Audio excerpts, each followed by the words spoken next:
Alright, y'all, welcome back to Hot Topics TV. If you've never been here before, just go ahead and hit that subscribe button. Click the bell next to the subscribe button so you are notified every time a new video goes up on Hot Topics TV. Let's get into this one. So, Pop Smoke. Man, let's just say that the legal system or the justice system gave Pop Smoke no justice. Okay? But we'll talk about that in a minute. Who killed him? How much time they got behind bars, and what it shows you that life is worth. I mean, we could go all the way into saying what young black lives are worth, right? And talk about black on black crime and young black people killing each other and all that other stuff. But first, let's get into the backstory to all this. So, Pop Smoke was poised to take over the rap game. As far as for those who don't know, to the newbies, rap used to belong to New York. When the rest of the world saw rap music, they saw New York first and everybody else after. Within time, rap packed up and moved down south and landed in Atlanta, and it stayed there, and the South has had rap in a chokehold for the longest time, right?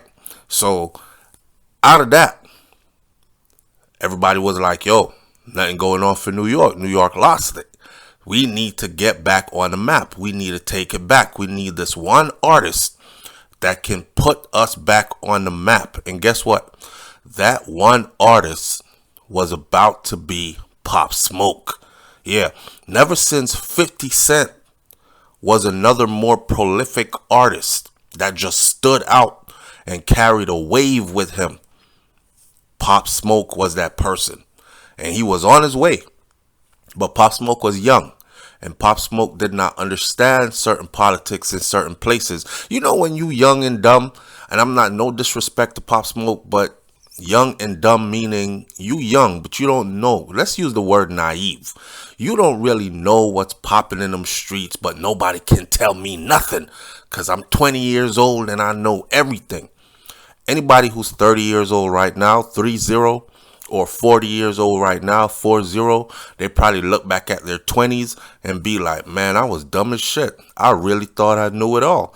And now I know that half the things I thought I knew, I didn't really know. Okay, so that's what I'm talking about. What I want you to know is this. There's a lot of politics out in California where Pop Smoke was at. Even Wack 100 did an interview on No Jumper where Wack 100 said that he warned Pop Smoke to get the hell out of the Airbnb he was in just days before he was killed in that same Airbnb. That's kind of spooky to me. He says, stay away from the Airbnb on this West Coast until you get your weight up. Meaning, you not big enough to be out here flexing in no damn Airbnb. They got hit squads out here, right? Hit squads, my word. I'm talking about little groups who pull capers, little groups who pull robberies. All they need to know is where you at, and they coming to get it. A lot of these rappers and people in the industry, they have to move with the politics. You could call it gang politics because most of the people involved are gang connected. You got to do that check-in stuff. And you know, again, some people are like, I'm not checking in with nobody. I'm big, I'm strong, I'm tough, I got money, I got my own team with me. Well, it doesn't really work that way. You're going to have to check in somewhere or they're going to make you pay. Pop Smoke's hit was proven to be not just any random regular robbery. He was targeted, meaning they had inside information on him. People knew where he was at, and people told people where he was at. Of course, I know the popular thing was he posted some pictures when he was on IG, and he dropped the Addy by accident, and that's how they ended up getting to him. Yeah, but other people knew where he was at too. Wack 100 said, stay away from them Airbnbs on the West Coast until you get your weight up, until you get the politics right, is what Wack told him. and move in with the right team, he said. Go ahead and go to one of them hotels and be a little safer about it. This is what Wack 100 explained, right? He said he tried to get that message through to Pop Smoke through Birdman. Birdman connected to Pop Smoke. I don't know who had Pop Smoke's. You know, most of these artists they have a record deal, but they also have a life insurance policy that comes with that record deal. I'm wondering who had Pop Smoke's contract and who actually collected that insurance policy. Anyhow, that's for another story. Wack 100 said, I said to him to get out of there. Send him to the W Hotel, meaning Wack 100, told Birdman to get Pop Smoke out of that house that he was in, that Airbnb. Send him to a hotel, to the W, because I started getting phone calls from my people out here that were like, yo, the homegirls out here and this and that. You got 15 chicks. They all got brothers and uncles and nephews. I strongly advise, if you're on your way up, take small steps. Dangerous game to play. You know what that means? So Pop Smoke is young. He's out there. He didn't check in with the right people. He's off. He doing his thing. You young. You don't want to go stay in no damn hotel room, no W, right? You want to go to a mansion in the hills that got a pool overlooking the city, an endless pool. You got to make it look. You got to do the most. So he was doing the most, right? He probably rejected. Nah, I don't want to go to no W. We cool. We good right here. Somebody should have broke it down to him like, listen, you have to go. You will get killed out here. But he didn't, right? He didn't want to hear that. What Wack was trying to tell them was, you young, you out here, females follow. You the hot shit right now in the industry. So there's a whole lot of females that's behind him. All these females you come out to the West Coast and you meet. It's like coming to New York. It's like going to Miami and it's not your city. And you hot, you on the radio. You're the new person in the industry that everybody is, oh, he got the #1 song, blah, blah, blah. Videos blowing up, all that. The girls are going to naturally follow. But you got to remember that all these females are from this city. And every last one of them have brothers. Some of them got boyfriends. And some of them have pimps who put them out there to get to you. He said you got 15 chicks. And they all got brothers and uncles and nephews. I strongly advise that if you are on your way up, take small steps. You got to learn the politics. Now, let me tell you how they hit Pop Smoke, right? Because I seen the headlines and it says Pop Smoke's killer posting pictures from prison, from lockup. He's in there eating pizza. He's in there eating pizza, smoking on a vape pen or a THC cartridge, and he's posting up like he living life. The only thing he's missing right now is having his family around him all the time, but he's not intimidated by the time that he got. This is how they move, right? The youngest will take the fall. The youngest will take the fall because he'll go into the juvenile justice system, and then by the time he hits a certain age, he'll be out. More than likely, they won't charge him as an adult. Yeah, they do charge juveniles as an adult, but in the Pop Smoke case, that's exactly how it worked out, man. And it was all over a Rolex. Youngin said that they ran up in there, they were trying to get to, the money and all that, whatever money they had. You seen Pop Smoke on the video before he passed with the money. On the picture and the little video clip he posted, with a stack of money. So they're coming for the stack of money and they're coming for the jewelry. They already have his location. Within minutes of posting his location, they were on him. When they got to court, everybody pointed their fingers at the youngest person in the group. Guess what? The youngest person in the group was 15 years old at the time of Pop Smoke's shooting. And he got up and he took the charge. He said, yeah, but I don't think let's be honest, I don't think he was the one that actually really pulled the trigger, but I think he was the one that was designated to take the fall. You understand? Also, I don't think that it was them little youngins who actually orchestrated Pop Smoke's robbery and eventually his murder. I think a bigger homie sent them, the little homies, to go do it. We talking gang culture here. We talking about proving yourself to the top shotters, to the shot callers, to the overboss. We talking about little young dudes trying to gain stripes in an organization. I'm not calling no particular gang's name. I'm just saying, right? This is gang business. So the youngins are the ones who are going to go do the work.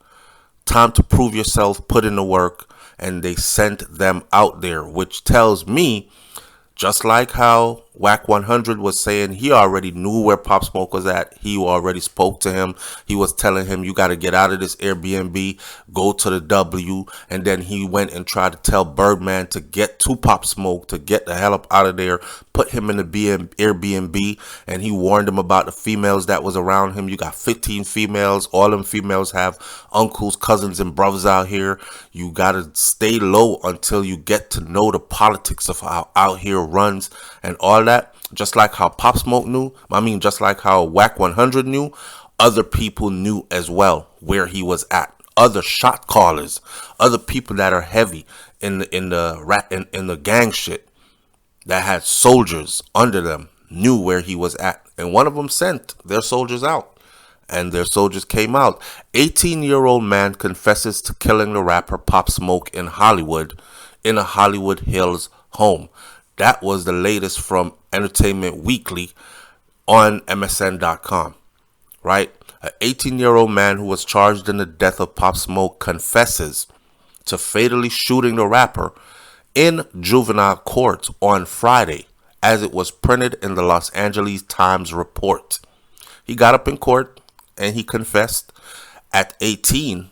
This is 3 years later. He finally gets to stand in front of a judge. He's been locked up for the past couple of years. Pop Smoke has now been dead for 3 years. Right. So when he did the murder that he is confessing to, allegedly, he was 15. So the defendant, who was 15 years old at the time of the killing, admitted to first-degree murder and home invasion robbery charges that he personally and intentionally discharged a firearm during the February 2020 incident. This is what he got up in court and said. So he took that charge. He ate it. He explained that while they were in there scooping up the money and getting to all the other jewelries and all that, robbing the place, right? The last thing was his encounter with Pop Smoke. And he grabbed the Rolex that was on Pop Smoke's arm, and he was trying to pull the Rolex off his arm with the gun pointed to him, trying to get him to give up the Rolex. And Pop Smoke would not give the Rolex up, and he fired. And that's how he died. He ended up losing his life because he wouldn't let go of the Rolex. This is according to this youngin who did this at 15 and is now confessing in court at 18. In a juvenile court. Now, I would have thought they would have held him in juvenile until he reached 18 and then send him to go serve the rest of his time in an adult prison and charge him as an adult. This was a murder, a aggravated murder, armed robbery in process. The presiding judge that issued a court order for that defendant's name not to be made public because he was a minor when the shooting occurred. So we don't have his name. He is reportedly expected to be held in a juvenile facility until he's 25 years old. Man, listen, this man about to be running that juvenile facility. How the hell you keep somebody in a juvenile facility until they're 25 years old? That don't make no damn sense. But this is the injustice, right? This is the type of justice that Pop Smoke got. This man is now posting pictures as he's getting older. I'm in here eating whole pizzas from Pizza Hut, stuffed crust. I'm in here smoking good, living good, getting more tattoos, chilling. The 18-year-old man, remember he was 15 when he did it. The 18-year-old man was one of 4 people that were charged with killing Pop Smoke. Born Bashar Baraka Jackson. That's Pop Smoke's real name. Now, while Pop Smoke was staying in that rented house in the Hollywood Hills, February of 2020, this confession now comes a month after one of his accomplices, who was 17 at the time, because he was 15, the other one was 17 at the time. The other one that was with him was sentenced to, get this y'all, he was sentenced to 4 years and 2 months in a juvenile facility after pleading guilty. And they gave him a deal. And he pled guilty to voluntary manslaughter and home invasion robbery. That's it. And he got 4 years in a juvenile facility for that. Pop Smoke at the time was on a 4-day trip out to Los Angeles with his rental home. The home he was staying in was broken into. And after he posted an image on Instagram, which we learned later, PNB Rock, same thing. Location dropped. They were on him. He was in the shower. Pop Smoke was in there taking a shower. When the men entered his bedroom in the house, they pistol whooped him. They shot him in the back 3 times. Youngin said he tried to wrestle away and run with the Rolex. He said if he had just given up the damn Rolex, he probably wouldn't have shot him. But once that one shot goes off, 2 more followed. The men also reportedly stole Pop Smoke watch. They still took the watch. And they sold the watch. And the watch was recovered. The watch, they sold it for $2,000. I don't know how much that watch was worth. Was it a $30,000 Rolex that they ended up selling for $2,000? The rapper, who was widely credited with becoming the Brooklyn drill sound to the mainstream, he rose to prominence following the release of his 2019 single, Welcome to the Party. He released 2 mixtapes, 2019's Meet the Woo and 2020's Meet the Woo 2, and his debut album, Shoot for the Stars, Aim for the Moon, that was released in July of 2020 after his death, which received a whole lot of awards and accolades and all that other stuff, but all that stuff ain't good if you're not here to enjoy it. He didn't even have any children to pass down any legacy to or whatever, and thus the journey ends for New York to take back hip-hop. So yeah, rap still lives down south, and everybody's still trying to get that southern sound, that drill sound from south, not from Chicago, not from New York. But it is what it is. So that's how it went. His life was lost, promising future, and the people who did it are getting 4, 5, and 7 years for doing it. Y'all be careful out there, man. Leave your comments in the comment section below, and I'll catch you on the next video. It's Hot Topics TV. I'm out. Peace.